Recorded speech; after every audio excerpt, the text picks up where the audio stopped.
This is the Upper Room at Legacy. Who you are and what you do are two different things.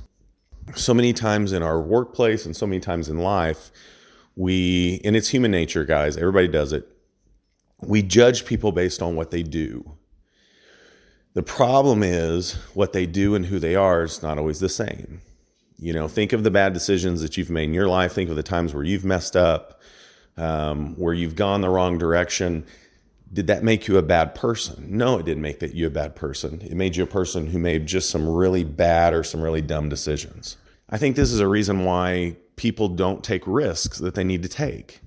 Because they say, if I take this risk and I fail, I'm a failure. Again, what I do, if I take the risk and fail, that's what I did, then it's going to turn me into, if I fail, now I'm a failure.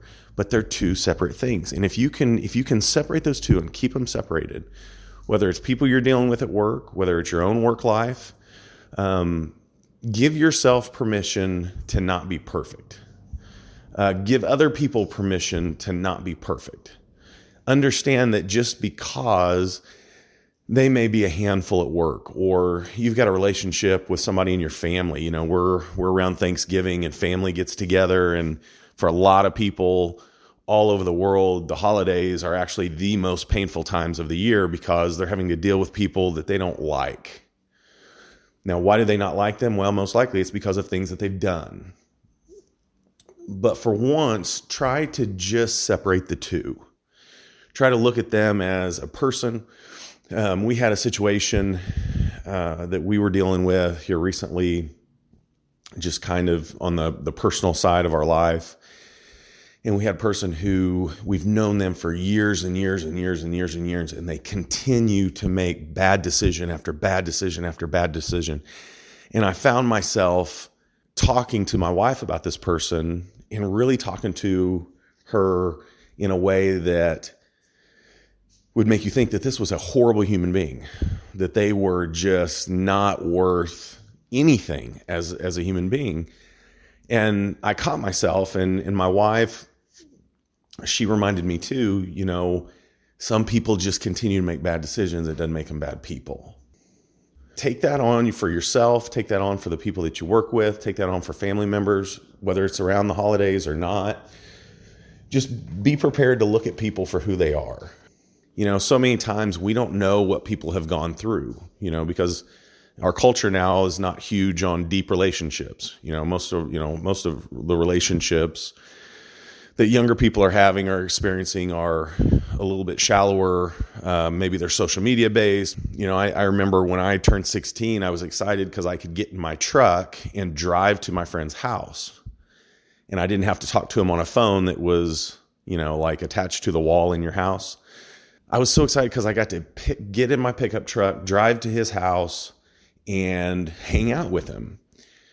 We have fewer and fewer and fewer. We have, I think the recent article I read, there are the fewest number of eligible drivers who are driving nowadays. So 16-year-olds who are getting their license, there's the fewest number of them ever that's actually starting to drive.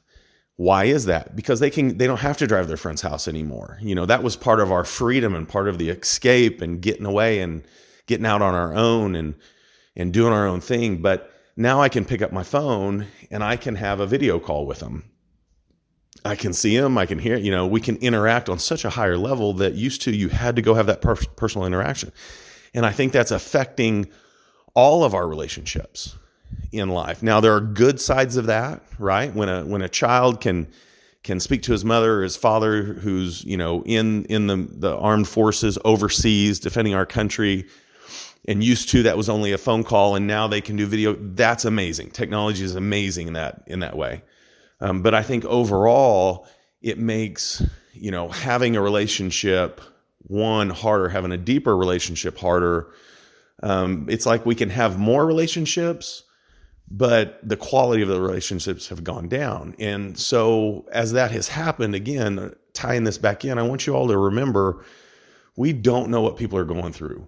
One of my favorite sayings is be soft-hearted and hard-headed.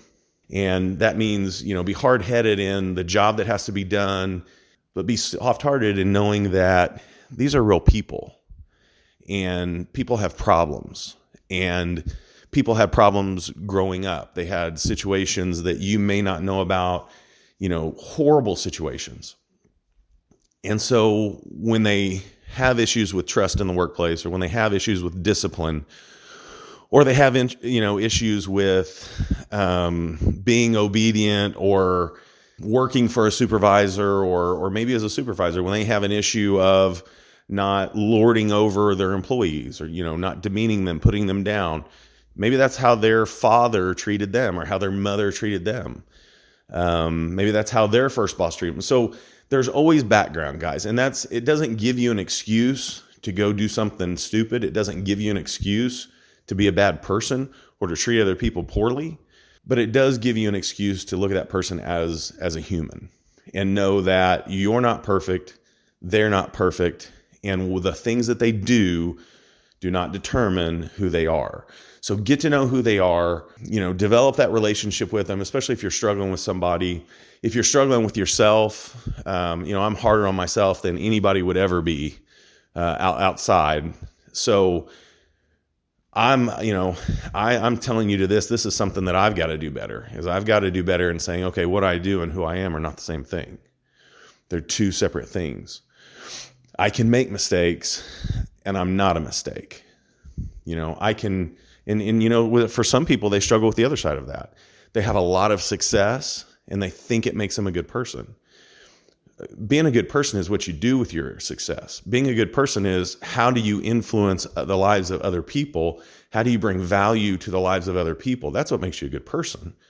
It's not how much money you made. It's not what kind of cars you drive. It's not how big of a house you live in. So it does swing both ways.